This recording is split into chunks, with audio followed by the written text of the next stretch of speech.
બાપુ, વિદેશોમાં પણ ઘણા બધા લોકો તમને સાંભળતા હોય છે, તો વિદેશની અંદર ખાસ કરીને એ પ્રભાવ કેવી રીતે, એ લોકો એસ્ટ્રોલોજીમાં કેટલું માને? કારણ કે કહેવાય ને, આપણે બધા એવું કહીએ છીએ કે માત્ર ભારતની અંદર જ આપણે બધા એસ્ટ્રોલોજર્સને વધારે માનીએ છીએ, વાસ્તુને વધારે માનીએ છીએ, વિદેશોમાં બધું કંઈ જ નથી. પણ વિદેશના લોકો પણ તમારી સાથે કનેક્ટ થતા હોય છે, તો એ કેવી રીતે અંદર વિશ્વાસ ધરાવે છે? માણસ એ માણસ છે, પછી એ ધોળી ચામડીનો હોય, આપણા જેવો ઘઉંવર્ણો હોય કે બ્લેક પીપલ હોય. દુનિયાની દરેક વ્યક્તિને સક્સેસ જોઈએ છે, દુનિયાની દરેક વ્યક્તિને ક્યાંક ને ક્યાંક કંઈક મેળવવું છે, અને એ મેળવવા માટે એ શોર્ટકટ, કંઈક ટૂંકા રસ્તા અપનાવે છે. અને ટૂંકા રસ્તામાં એક એસ્ટ્રોલોજીના નામે પણ ઘણા બધા જે દુકાનો ચલાવે છે, એટલે એમ કરતાં કરતાં એ લોકો એસ્ટ્રોલોજરની ચુંગલમાં ફસાય છે. હવે હું 54 દેશોમાં કામ કરું છું. એવા કેટલાય દેશ છે કે જે મુસ્લિમ દેશો છે.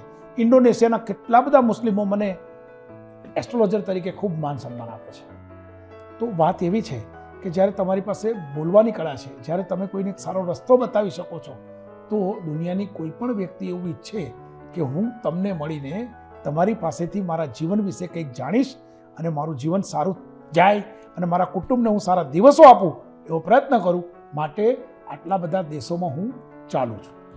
બાબુ, તમારી જો અને તોની સિરીઝ લોકો ખૂબ પસંદ કરે છે, અને એ જે શોર્ટ વિડીયોઝની અંદર લોકોને તમે એક સારો મેસેજ આપવાનો પ્રયત્ન કરો છો, ક્યાંક ને ક્યાંક ઘણા બધાના જીવનમાં એ ઉપયોગી થતો હોય છે. મહિલાઓ માટેના એવા કેટલાક સવાલો અમારી પાસે છે જે તમને પૂછવા માંગીશું. આજકાલ મહિલાઓ સિંદૂર લગાવવાનું ઓછું પસંદ કરે છે. સિંદૂર પાછળ કોઈ રીઝન, અને સિંદૂર લગાવવું જોઈએ કે ન લગાવવું જોઈએ?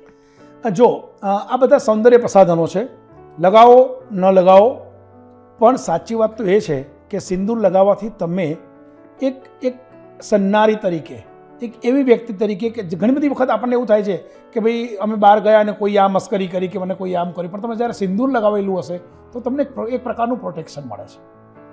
સિંદૂર લગાવવાથી તમે સુંદર દેખાવ છો. માની લો અત્યારે તમે મારી સામે બેઠા છો, તમારાથી હું વધારે ભાગશાળી એટલે છું બેટા, તમારાથી હું વધારે ભાગશાળી એટલે છું કે હું તમારો સુંદર મજાનો ચહેરો અહીંયા બેસીને જોઈ શકું છું, તમે નથી જોઈ શકતા. ના, મને પણ સુંદર ચહેરો દેખાય છે.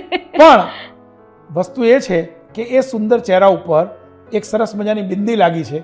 એ બિંદી તમારો ચહેરો સોળે કળાએ ખીલ્યો હોય ને એવું સુંદર લાગે છે.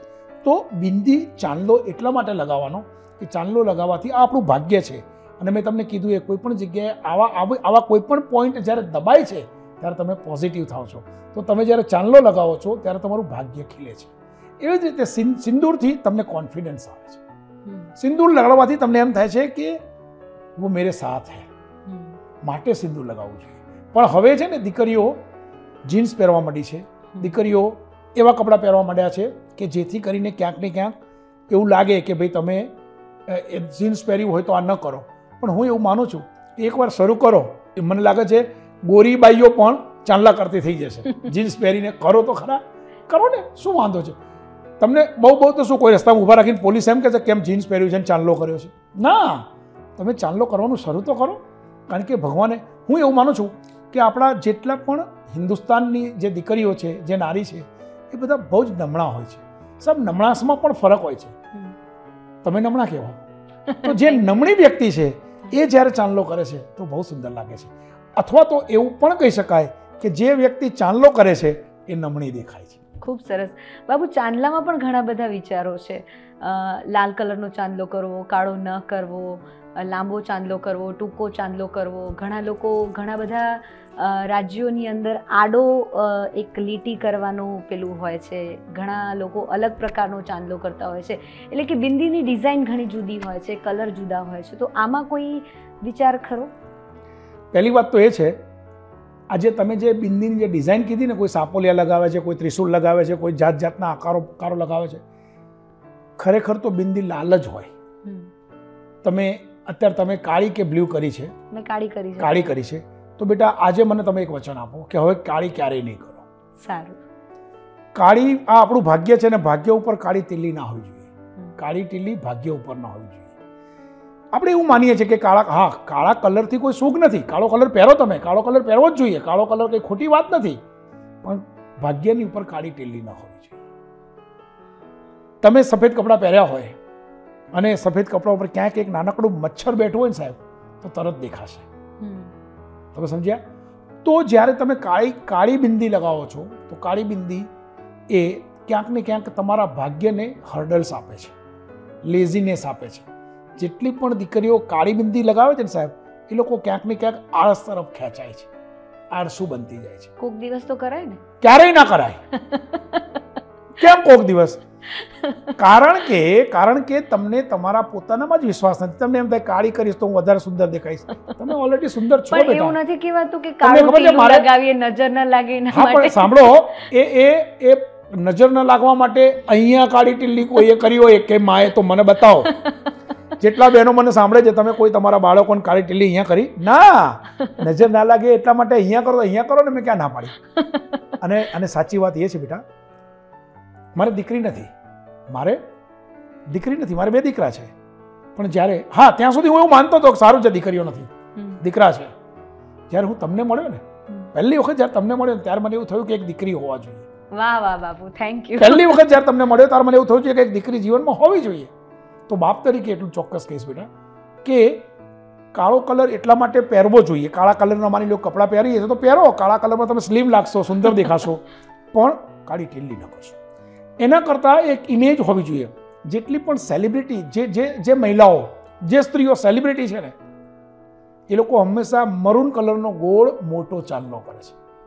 સાહેબ તમે જોજો, 15 દાડા, મહિનો, 2 મહિના સતત તમે લાલ કલરનો ચાંદલો કરવા માંડો અને ગોળ કરો, જો તમારા જીવનમાં ઘણો બધો ફરક પડી જશે. માટે કોઈક દિવસ પણ કાળો ચાંદલો નહીં કરવાનો. બહુ જ ઈચ્છા થાય કે હવે રહેવાતું નથી, તો જ્યારે રાત્રે સૂવા જાઓ, સૂતી વખતે નહીને જ્યારે બહાર નીકળો ત્યારે કાળો ચાંદલો લગાડી અને મિરરમાં જોઈને કાઢીને સૂઈ જાઓ. शादी की समस्या हो या फिर अभ्यास, नौकरी और बिजनेस में तकलीफ हो, 30 वर्ष के अनुभवी ज्योतिष शास्त्री श्री शैलेंद्र सिंह जी वाघेला बापू का संपर्क करके सभी प्रश्नों के सटीक समाधान प्राप्त करें. 54 देशों में ज्योतिष शास्त्र द्वारा भारत की संस्कृति का प्रचार प्रसार करने वाले विश्व प्रसिद्ध ज्योतिषी श्री शैलेंद्र सिंह जी वाघेला बापू का संपर्क करें और आपकी हर परेशानी का सचोट हल पाए. मेहनत का फल पाने में ग्रह और कुंडली बहुत महत्वपूर्ण भूमिका निभाते हैं. इसीलिए 30 साल के अनुभवी ज्योतिषी श्री शैलेंद्र सिंह जी वाघेला बापू का संपर्क करके सच्चा मार्गदर्शन प्राप्त करें. क्या ग्रहों के अशुभ प्रभाव से परेशान हैं? तो अब पूजा विधि के खर्च किए बिना ही सचोट समाधान पाए.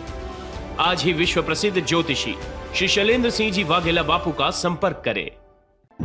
શું આપ માનો છો કે મહેનત અને અપેક્ષાના પ્રમાણમાં વધુ ફળ અને સફળતા મળવી જોઈએ?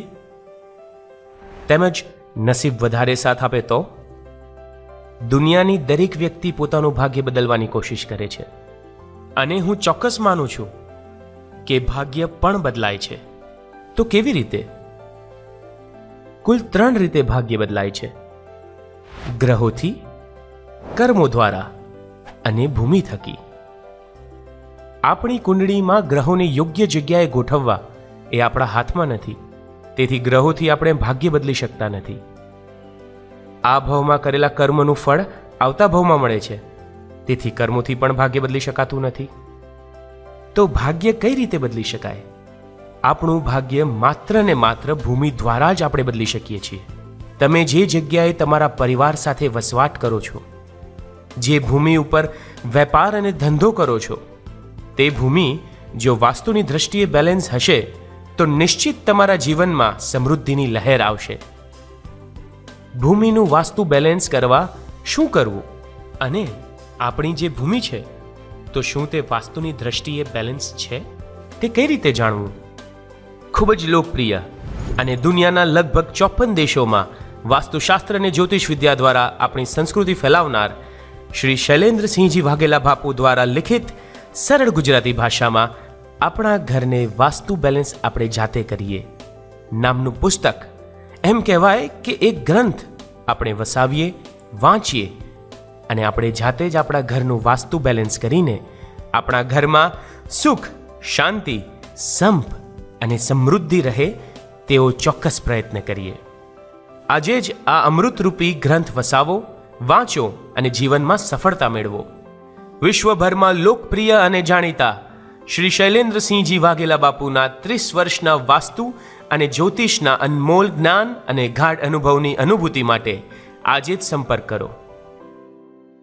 Bapu's World, 305 Chitrarath Complex, near Hotel President, CG Road, Navarampura, Ahmedabad. Mobile 989898 8868. Email ggbapu@yahoo.com.